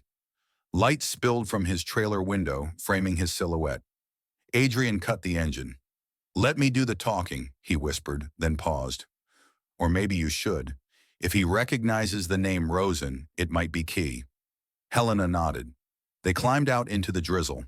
Ranger stayed in the truck, ears pricked. They approached the porch quietly. The man turned, startled. He was stooped with a shock of white hair and a lined face. He wore a heavy cardigan despite the mild temperature. He eyed them warily. "Who are you? Why are you sneaking around?" Helena tried to keep her tone gentle. "We're looking for Dawson Gray. Do we have the right address?" The man's gaze sharpened. "I'm Dawson." "What do you want?" she inhaled. The moment of truth. "My name is Helena Rosen. My father, Nicholas Rosen." She saw recognition flash across Dawson's eyes. Fear, too. He hissed, "Keep your voice down." Then he looked around the dark trailer park, as though expecting watchers in every shadow. Inside quickly, they followed Dawson Gray into his cramped living room, crowded with boxes labeled with old clients' names. He slammed the door, flipping multiple locks. A single lamp revealed a worn sofa and tables stacked with dusty folders. Dawson faced them, hands shaking. "I knew someone from the Rosen family might come someday, but I prayed it wouldn't happen. If you're here, that means trouble." Helena felt a rush of conflicting emotions. "My father left something with you, a deposit box containing medical records or data," Dawson nodded. "He told me it was crucial, sealed it personally. Said if anything happened to him, eventually you might come for it." He shot a glare at Adrian, who stood by quietly. "Who's this?" Helena pressed her lips together. "A friend helping me survive. We don't have much time. People want that deposit, dangerous people." Dawson ran a trembling hand over his hair. "Nicholas Rosen was onto something bigger than you can imagine, child. Corporate infiltration, sabotage of certain medical trials, all to funnel billions into hidden accounts. He said you were the key to exposing it if he couldn't." She closed her eyes. "I didn't understand then," Dawson sighed. "I'll get the box, but be warned, there's a lot at stake. If these men are after you, they won't stop. I can't get in the crossfire." Adrian shot Helena a significant look. They were already in the crossfire. Dawson disappeared into a back room. Helena's heart hammered. Finally, after weeks of running, she was on the cusp of discovering her father's hidden evidence. She looked at Adrian with a blend of relief and dread. Then from outside came the rumble of an engine stopping abruptly. Headlights flashed across the trailer's thin curtains. A car door slammed. Helena tensed. "They're here." Adrian moved to the window, peeking through a tiny gap. His voice was grave. "It's them. A black SUV. I see two silhouettes." Helena's pulse slammed in her ears. Dawson emerged, hugging a metal box. "What do we do?" Tangle number 3 was now in full terrible motion. The conspirators had arrived to intercept them before they could obtain Nicholas Rosen's evidence. The final piece of the puzzle was in Helena's hands, but so were the menacing shapes outside, threatening to crush any hope of redemption. Helena pressed her back against the flimsy wall of Dawson Gray's trailer. A single lamp flickered in the cramped living room, casting jittery shadows over the boxes stacked everywhere. In her hands, she cradled the sealed metal deposit box left by her father. The chill of its surface seeped into her palms. Outside, the rumble of a large vehicle engine cut abruptly. Adrian, peering through a gap in the curtains, whispered, "They're stepping out." He saw at least two silhouettes, possibly more. Dawson Gray locked the trailer's back door, face pale. "They won't just knock politely," he muttered. "Should I call the police?" Helena's heart hammered. She doubted local authorities would be any help. Marisol Hume likely had the resources to stall them or misdirect them. "No police," she said, voice low. "It'll tip our location to others or they'll just get in the way." Suddenly, a soft knock sounded at the trailer's front entrance. A woman's voice, cool and measured, called through the thin walls, "Mr. Gray." "Miss Rosen, I know you're both inside. Let's not make this difficult." Adrian's jaw tensed. "Marisol." Dawson's hand shook on the doorknob. He looked at Helena, clearly terrified. "They know my name." "How they research everything," Helena murmured grimly. "They must have been on our tail since we arrived in Thermopolis." Marisol called again, voice calm. "We only want to talk. There's no reason for anyone to get hurt." Helena suspected that was a carefully chosen phrase, "no reason to get hurt," subtly implying that harm was on the table if they refused. Adrian motioned for them to move away from the door. "She wants us cornered," he said softly. "We might have a better chance slipping out the back." Dawson's eyes widened. "I locked it, but there's a small window in the bedroom." A loud thump on the doorframe cut him off. The entire trailer shuddered. Marisol's voice dropped an octave. "Dawson, I know about your safe deposit service. I know Nicholas Rosen left something here. You have 2 minutes to open this door, or we do it for you." Dawson trembled. "We can't outrun them if they have more people outside." Helena clutched the deposit box. She felt the swirl of old guilt and new determination rise within her. "Maybe we don't outrun them," she whispered. "We face them, but on our terms." Adrian looked at her with surprise. "You want to open the door?" She nodded, voice shaking but resolute. "If we run, they'll chase us forever. But if they think we're ready to hand over something, we might negotiate for time." Dawson ran a trembling hand over his white hair. "Isn't that exactly what they want, the box?" "Yes," Helena said. "But they don't know how quickly we can expose the contents if they press too hard." She turned to Adrian. "If we stall them long enough, we can either upload the data or pass it to my friend Tatiana. Then Marisol loses her leverage." Adrian weighed the risk. "No violence, no guarantee they'll keep calm. But I'm with you. Let's try it." A second heavy blow struck the door. A hairline crack spidered across the wooden frame. Dawson let out a soft cry. Helena squeezed the box under her arm and stepped forward, Adrian at her side. She prayed that this next move wouldn't lead to bloodshed. Adrian unlatched the door just before the next blow. It swung inward, revealing Marisol Hume, flanked by 2 men in dark suits. She stood poised, exuding confidence. Her hair was pulled back into a severe bun, and her eyes glinted as they swept across the cramped trailer's interior. Behind her, the men tensed, but Marisol lifted a hand to keep them from rushing in. "Helena," she said smoothly. "Good evening." Helena inhaled, forcing her shaky voice into steadiness. "Marisol, did you enjoy following us across 3 states? A faint, humorless smile tugged at Marisol's lips. "You drove quite a winding route, but we managed." Adrian positioned himself slightly in front of Helena, crossing his arms. "You want the deposit box, I assume?" Marisol's gaze flicked to Adrian with mild curiosity. "Mr. Reyes, yes, I've heard about you." Then she nodded at the metal box in Helena's grasp. "I'm not unreasonable. I'd like to see what's inside to confirm it's what we need." Dawson hovered near the tiny kitchen nook, face ashen. He kept glancing from the suits to Helena. No one else spoke. Helena lifted her chin. "So you want the records that prove a conspiracy, used my father's company for fraud, sabotage, clinical trials, and let him die?" She tightened her hold on the box. "And if I refuse," Marisol's eyes hardened. "Let's not pretend, Miss Rosen. You've been on the run. You know how powerful the people behind me are. Hand over the deposit box. In exchange, we'll help you disappear. Live quietly somewhere."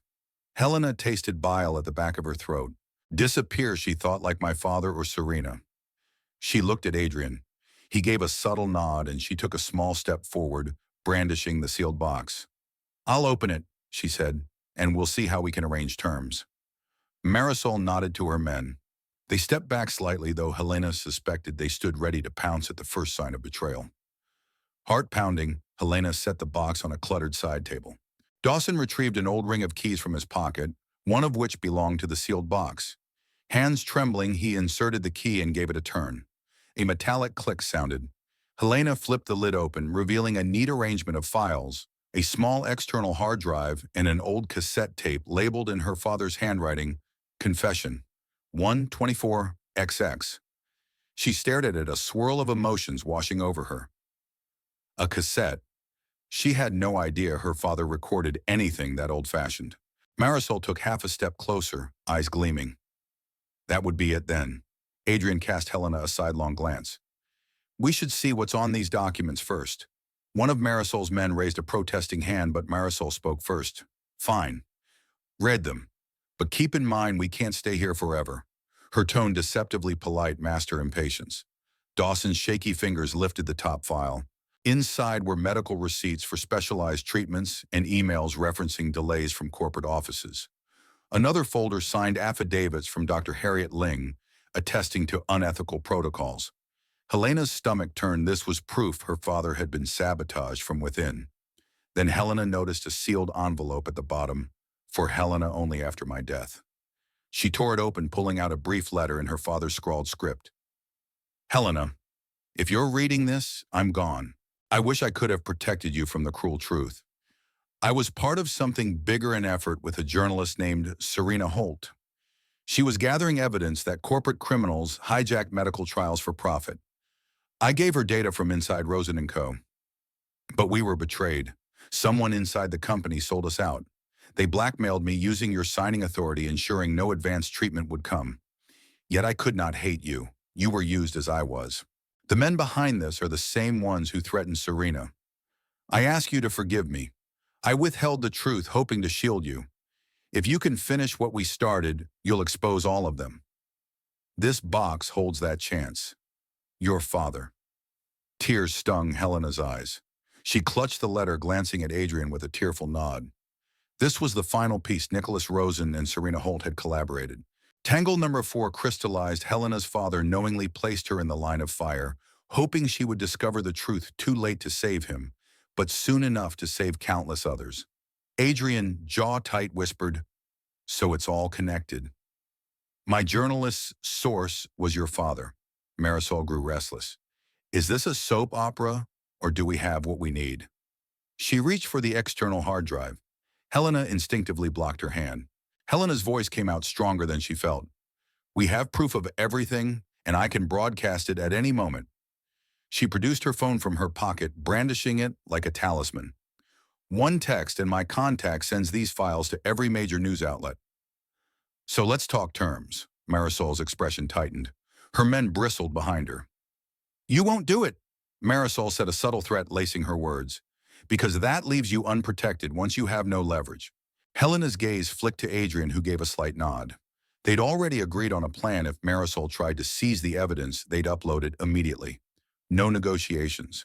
Yet no guns were drawn, no violent confrontation, only the looming tension of what might happen if either side made the wrong move. Marisol signaled her men to stand aside, then turned back to Helena with a thin smile. What do you want? Helena swallowed hard. First, you admit what you did to my father, orchestrating the delay of his treatments, blocking his insurance. Second, you let me walk out of here with Adrian Reyes alive and free. Marisol flicked her gaze to the cassette tape in the box. You're missing the bigger picture, Miss Rosen. This isn't about your father or you. It's about billions of dollars in future contracts that shape entire industries. People far above me prefer these documents remain buried. If I fail, they'll just send another operative, someone less polite. Helena's throat went dry. She's telling the truth. It wouldn't end with Marisol alone. But Helena pushed that despair aside. So be it. You might send a dozen more, but if the data goes public, it's all worthless anyway. She held up her phone thumb, hovering over a draft message already prepared for Tatiana Weir.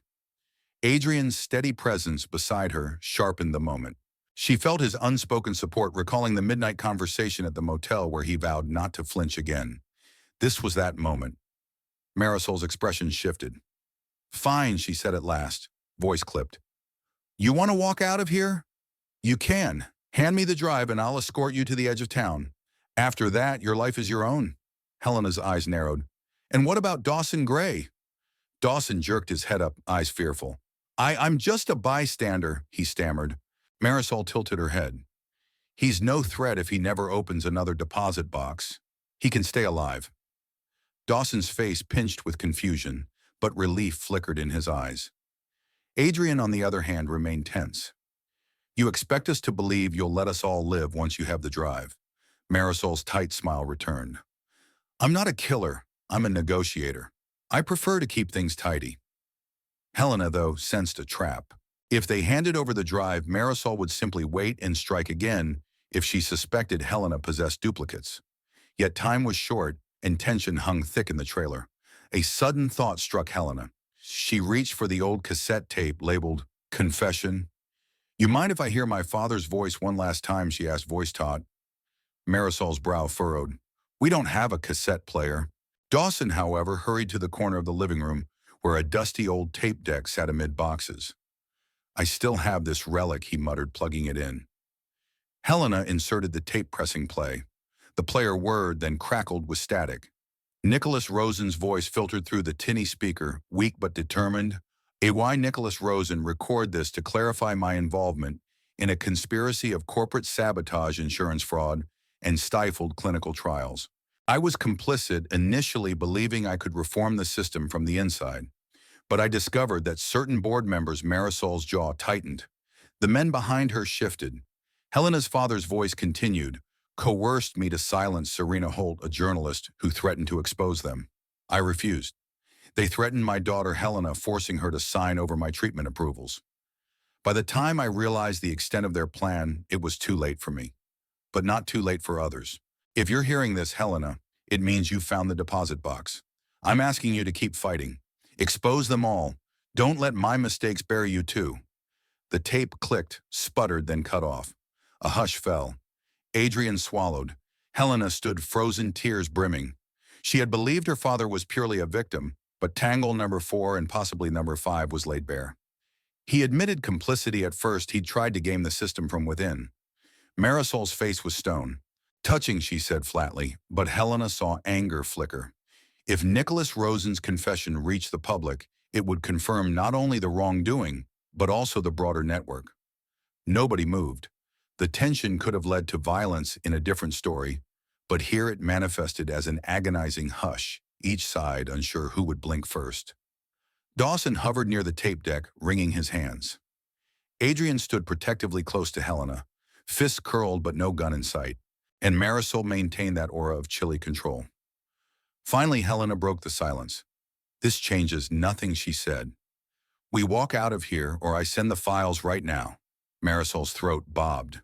She weighed the ramifications. Then she spoke, each word measured. If you do release the files, you ignite a war.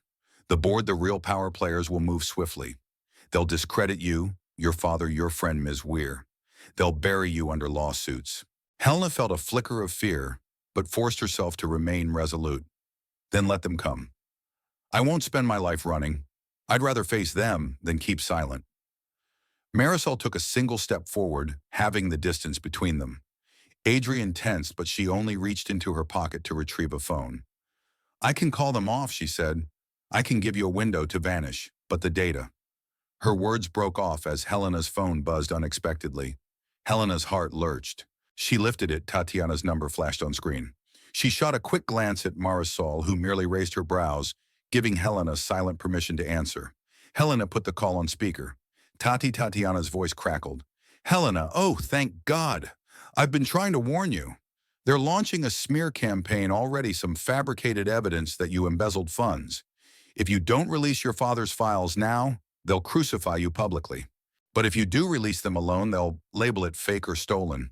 You need legitimate outlets. I have some lined up, CNN, Reuters, a few others. But it has to be soon. Helena swallowed. So this is the final checkmate. If she delayed, the board's smear campaign might destroy her credibility. If she rushed, she might not get the story out effectively enough. She stared at Marisol's impassive face and realized the trap. Marisol's side is simultaneously offering hush money or hush deals while preparing to annihilate Helena's reputation if she refuses. All at once, Helena knew there was no half measure left. She locked eyes with Adrian. He nodded. With trembling fingers, Helena pressed the phone to her lips. Tati, patch in the major outlets. You have my authorization. Upload everything. Now. Marisol's men stiffened. One opened his mouth to object, but Marisol stopped him with a sharp gesture. She glared at Helena, rage seething just below her surface calm. Within seconds, Tatiana confirmed. Understood. We're doing it. Godspeed, Helena. The line clicked off. Helena braced for an explosion, some eruption of violence. Instead, a taut silence. She had effectively set off the largest information bomb in her family's history. Marisol's expression tightened, but she made no move toward a weapon. Perhaps she realized that forcibly halting Helena now was pointless. The data was out. She inhaled slowly, controlling her anger. Helena's hands shook as she set the deposit box aside. It's done. Adrian stepped closer to her. Dawson exhaled in a shaky relief. The men behind Marisol exchanged uneasy looks. They'd lost their leverage. The cat was out of the bag. Marisol let out a quiet laugh, an odd, defeated sound. Nicholas Rosen's daughter indeed. You had more backbone than they said. She raised her chin. So what now? You believe releasing these files makes you safe? Helena swallowed. Safe is relative, but it's the truth. No matter what happens to me now, or to Adrian, or to Dawson. She hesitated, voice quavering. The world knows what you did. My father's confession, the medical sabotage, Serena Holt's murder cover-up. Everything. Marisol flared her nostrils. Don't be naive. My employers have contingencies. They'll spin it, claim your father was mentally unstable. Adrian cut in. Then we'll refute it, step by step, for Serena, for Nicholas. We won't let them bury it again. His voice was steady, no longer weighed by the guilt that had once paralyzed him. Marisol studied him, then Helena. Finally, she exhaled, a faint resignation flickering in her eyes. Very well. You win a small victory today. She glanced at her watch. But if you ever believe you can rest easy, think again. She turned on her heel. One of her men started to protest. Shouldn't we? But Marisol silenced him with a curt nod. We have no reason to stay. In a more violent story, they might have lashed out. But here with the evidence, irreversibly released force would achieve nothing. They strode out of the trailer, leaving the door ajar.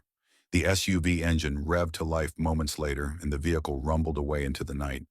Helena stood there, chest heaving, tears threatening to spill. Dawson collapsed onto a battered armchair, hugging the deposit box as though it were a relic of old ghosts. Adrian put a hand on Helena's shoulder. No gunfire, no physical brawl, only the quiet devastation of an irrevocable choice. Outside, the Wyoming wind rustled through the trailer park. The hush felt surreal. Dawson gave a shaky laugh. Dear God, I never thought I'd see something like that. They just left. Adrian sank onto the sofa, running a hand over his face. Because Helena pulled the final card. They can't unrelease those files. Helena pressed her hands to her temples, feeling the weight of the last few moments crash into her. It was a bizarre mixture of triumph and fear, relief and sorrow. It's out in the open, she whispered. All of it. Adrian reached for her hand, giving it a reassuring squeeze. You did what your father asked, what Serena died for. She turned to him, eyes brimming. I'm not sure I'm ready for the fallout. He managed a faint smile. Neither am I. But we'll face it. In that dimly lit trailer, they shared a moment of raw vulnerability. No words could capture the magnitude of what they had done, only the knowledge that they had crossed a line that changed both their lives forever. They spent the rest of the night at Dawson's trailer, too exhausted to drive away immediately. Dawson scrounged up a pot of coffee, and they sat around the cramped living space, rummaging through the files. The deposit box contained more than medical documents. There were financial ledgers linking certain board members to shell companies. Helena forwarded everything to Tatiana, ensuring multiple backups existed. Marisol's threats might still loom, but the more widely spread the data, the harder it would be to silence it. By dawn, a subdued calm settled over them. Adrian volunteered to check the perimeter. Dawson fiddled with the old cassette tape as though seeking some final message from Nicholas Rosen. Helena, sipping lukewarm coffee, gazed at the dusty windows. She didn't feel victorious. She felt uncertain, raw, but more alive than she had in years. Mid-morning, they prepared to depart. Dawson insisted on staying behind. He was tired of running. I'm an old man, he said. Let them come. I have no more secrets. Helena hugged him, gratitude shining through her fatigue. Thank you for keeping my father's final hope safe. His eyes glistened. I'm sorry for your father. He did what he could. They left him standing on the porch, the deposit box now emptied of its crucial contents, a new resilience in his voice as he declared he'd testify if needed. Adrian drove them out of Thermopolis, the morning sun painting the plains in gentle gold. The tension in the truck was different now, less about immediate danger, more about the uncertain future. Ranger dozed in the back seat, exhausted by the emotional marathon of the night before. Helena's phone was off again to avoid incessant calls from press or potential corporate stooges. She gazed out the window, letting the silent miles roll by. Eventually, Adrian spoke. You realize we can't just fade into the sunset? This evidence is out there, but the real fight's just starting. Courts, media spin, maybe government inquiries. She nodded. I know, we'll likely be subpoenaed. But we won't be alone, Tatiana. Some honest journalists, maybe even the FBI if they can't be bought. She took a breath. And we have each other. He glanced at her, a flicker of warmth in his eyes. Yeah. Their once separate guilt had become a shared determination. They were no longer running from the past, but facing it. Before leaving Wyoming, Adrian suggested they pause at the famed Hot Springs State Park. The swirling mineral waters were believed to have mild healing properties. Helena hesitated. Was it safe to linger in such a public area? But Adrian argued a moment of quiet reflection might help them transition. They parked near a scenic walkway. Helena folded her arms against a light breeze, following Adrian to a vantage point overlooking a steaming pool. The mineral-laden water shimmered with a turquoise hue. Funny, Helena remarked softly, my father once mentioned these springs. He liked the idea that nature could heal what modern medicine can't. Adrian studied her profile. Maybe he hoped you'd come here someday, not just to claim the deposit box, but to find some peace. A tear slipped down her cheek. She let it fall unashamed. He was far from perfect. He admitted his part in the wrongdoing, but in the end he tried to make it right. Adrian nodded. We all have our mistakes. What matters is whether we let them define us or we fight back. She stepped closer to the rail, inhaling the slightly sulfuric aroma. The heat rising from the water felt comforting, almost symbolic. Will we ever be free from the threat of Marisol's employers? He rested a hand lightly on her back. I don't know, but we're not alone anymore. People who see the truth can help us push back. That's what your father and Serena believed. In that quiet, steamy landscape, they stood in silence, letting the swirl of rising vapor reflect the complexities of their journey. It was a third and final quiet, emotional beat. No immediate danger, just two weary souls finding a moment's solace before the next chapter. The next morning, they decided to head south, away from Thermopolis. They didn't have a fixed destination. Adrian suggested possibly returning to Blackstone Farm to check on it, or maybe continuing to a city where they could safely meet with Tatiana in person. As they drove, Helena revisited the confession tape in her mind. Nicholas Rosen had once been complicit, trying to reform the system from the inside, as he put it. Then, upon realizing the depth of corruption, he attempted to expose it, but paid with his life, leaving Helena to carry the torch. Tangle number 4, her father's complicity was now fully understood. Nicholas Rosen wasn't purely a martyr or purely a villain. He was a flawed man seeking redemption. And in that realization, Helena discovered the path to forgive him and to forgive herself. She murmured, Dad wanted me to know he messed up too, that it wasn't all on me. Maybe that was his last gift. Adrian's hand found hers on the seat between them. Then accept it, he said gently. Set both of you free. As they skirted the edge of Colorado, Helena turned her phone back on. Almost immediately, texts and missed calls flooded the screen. She swallowed hard, scanning them. Tatiana had left multiple voicemails. Big news outlets have the story. They're confirming the doc authenticity. You're trending, Helena. The board is in damage control mode. Journalists want interviews. I can arrange safe ones. Helena almost laughed, though it came out shaky. We're trending, she repeated, scanning the final messages. No going back to anonymity now. Adrian exhaled. You can shape the narrative, tell the truth about your father's final stand. But the media storm might be brutal. She managed a tremulous smile. Yes, but I won't face it alone. Somehow the chaos of public exposure felt less threatening than the shadows of secrecy. In the light, at least, they had a fighting chance. Days turned into a blur of phone calls, Zoom sessions with journalists, and secret debriefings. Helena and Adrian rented short-term lodgings on the outskirts of Denver, where Tatiana finally joined them in person, a brisk, sharp-eyed accountant whose determination matched Helena's. They set up a makeshift war room in a spare living room, documents pinned to walls, digital backups in multiple clouds. Every day, more of the corporate conspiracy unraveled in the public eye. Board members resigned or vanished, lawsuits began. The story dominated the news cycle, Rosen and Co. were fraud and medical sabotage exposed. Through it all, Helena braced for the worst. She half expected hired thugs to storm their location or a lethal confrontation. Yet it never came. Marisol's side used quieter tactics, now intimidation emails, legal threats, anonymous tip-offs to tabloids. But no guns, no direct assault. The document's public exposure made violent measures too conspicuous. It was a war of words and reputations, not bullets. One late evening, Helena discovered a small envelope slipped under their door. It bore Adrian's name. Inside lay a newspaper clipping, former Marine-aided journalist's death sources claim. She called for Adrian, alarmed. He read the headline, face grim. "They're smearing me," he muttered, twisting the story about Serena Holt. The clipping's text implied Adrian withheld help from Serena, intentionally painting him as incompetent or complicit. Helena's blood simmered with rage. "They want to discredit anyone close to me, so we lose public sympathy." Adrian swallowed, old guilt surfacing. "They're using my worst failure as a weapon." Helena laid a hand on his arm. "We won't let them. Let's address it head on. This is Tangle Mar5, in a way, you facing the spin around Serena's death." Adrian's gaze met hers. "You think I should publicly testify? Lay it all out. Serena deserves that truth. And so do you." A flicker of resolve lit his eyes. "Then that's what I'll do." 2 weeks later, a press conference was called by a coalition of journalists who had been investigating the newly released files.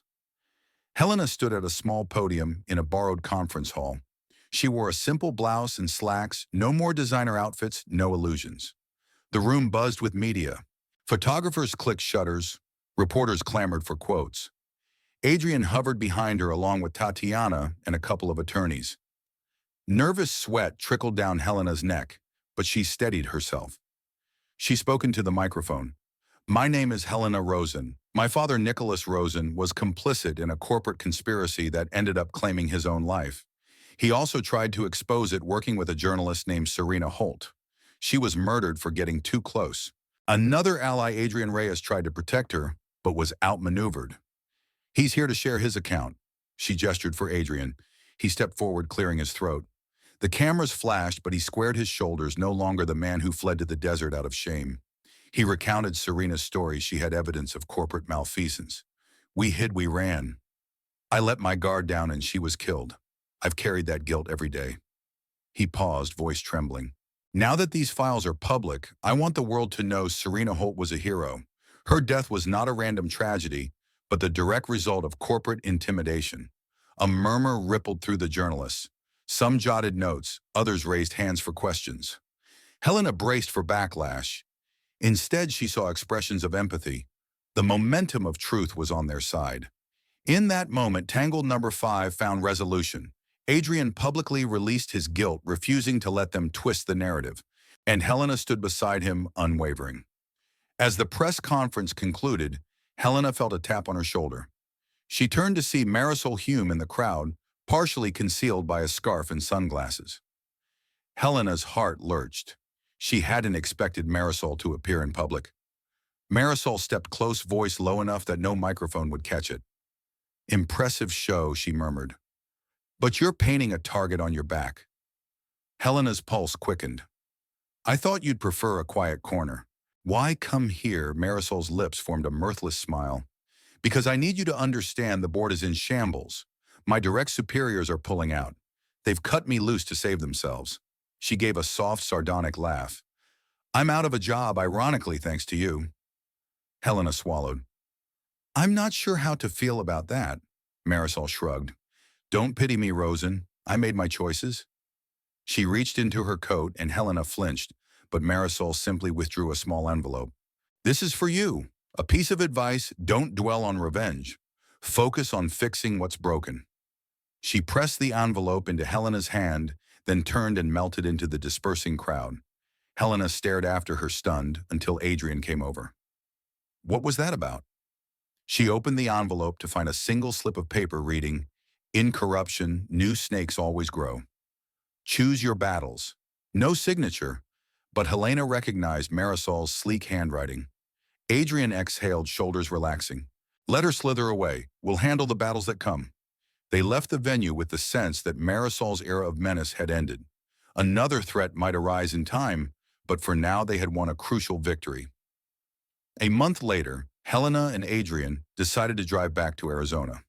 The media fervor had begun a slow fade. Lawsuits continued, corporate heads rolled, but Helena's role in exposing them was established.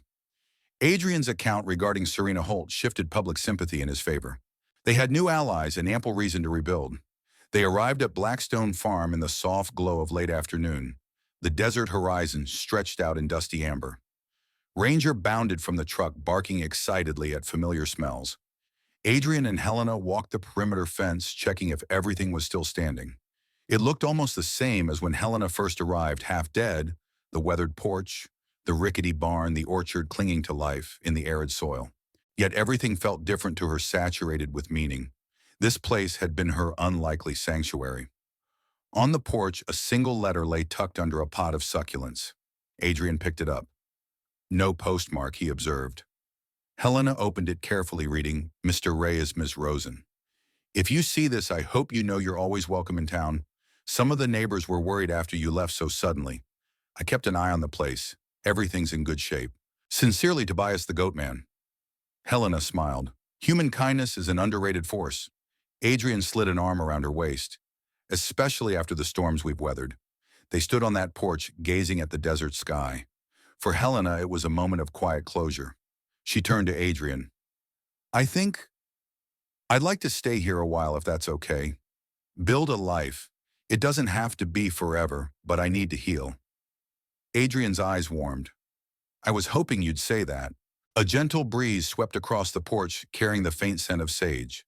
The desert felt both unforgiving and nurturing at once, a perfect mirror for the journey they had endured. In the following weeks, Helena and Adrian settled into a new rhythm at Blackstone Farm. They cleared out old clutter-patched fences and even replanted a corner of the orchard. Each day, Helena spent a few hours on calls with attorneys and journalists, shaping the ongoing legal battles. Each day, Adrian tinkered in the barn, occasionally driving into town for mechanical jobs. Little by little, they formed a shared life bound not by guilt alone, but by the choice to stand together for something honest. Tatiana visited once, bringing updates on the corporate fiasco. She marveled at the desert's raw beauty and joked that Helena seemed like a different person. At night, Helena and Adrian would sit on the porch with Ranger dozing at their feet. Sometimes they'd talk about the future, about expansions to the ranch, or potential collaborations with local communities. Other times, they simply let the desert night envelop them in silence. The stars overhead more luminous than any city skyline. They had not forgotten Nicholas Rosen or Serena Holt. Their ghosts lingered as gentle reminders that doing what's right often comes with a price. But now Helena felt the weight of her father's final letter lifting. She had absolved some part of his guilt and her own by refusing to let the truth die. Adrian, too, seemed unburdened. His posture was lighter, no longer haunted by the memory of failing Serena. They had faced the legacy of their mistakes and emerged on the other side. Quietly, in a late-night whisper, Helena told Adrian, "Thank you for saving my life in the desert and for staying by my side when everything broke loose." He kissed her forehead, replying just as softly, "Thank you for giving me a reason to fight again." On a crisp dawn, Helena woke early, stepping outside to watch the sun emerge over the horizon. She carried her father's deposit box, now empty of incriminating documents, and set it on the porch rail. The metal still bore the faint scratches of repeated openings, echoes of a secret that changed countless lives. She let her gaze wander across the property, the desert light shifting from pale lavender to fiery orange. Her chest filled with a sense of both regret and hope. Regret for the past she couldn't change, hope for the future she could build. Adrian joined her, slipping an arm around her waist. Ranger panted happily at their feet. Together they watched as the first rays of sunlight lit the desert sand like scattered gold. Helena felt tears prickle, not from sorrow, but from a profound realization they had survived. They had exposed the truth. They were free to begin anew. I understand now what Dad meant, she said quietly. The desert shows you who you really are once you face your shadows. Adrian nodded. And it also shows you who you can be if you forgive yourself. They leaned into each other, the deposit box glinting in the sun, a relic of secrets now transformed into a testament of honesty. The desert wind carried the promise of a new day, and they stood at the threshold of it unafraid. The horizon bled softly into dusk colors, dissolving like ink dropped in water. Helena sat quietly on the porch, the deposit box empty beside her, its weight now carried elsewhere in headlines, testimonies, memories. Adrian leaned gently against the railing, eyes tracing the twilight as if searching for answers hidden in the shadows. They hadn't spoken much today, letting silence fill the spaces where words fell short. Around them, the desert stretched out, vast and indifferent, a place of truth, as harsh as it was healing. She glanced toward Adrian, wondering what he saw in the fading light, what quiet scars still haunted him. They had gained justice, perhaps even freedom, but lost the innocence of not knowing the fragile peace of denial. Helena reached slowly for his hand, fingers intertwining without looking, acknowledging everything left unspoken. As stars appeared fragile and distant, she whispered softly, perhaps, to him, perhaps to herself. Do you think after everything the truth was worth what it cost us?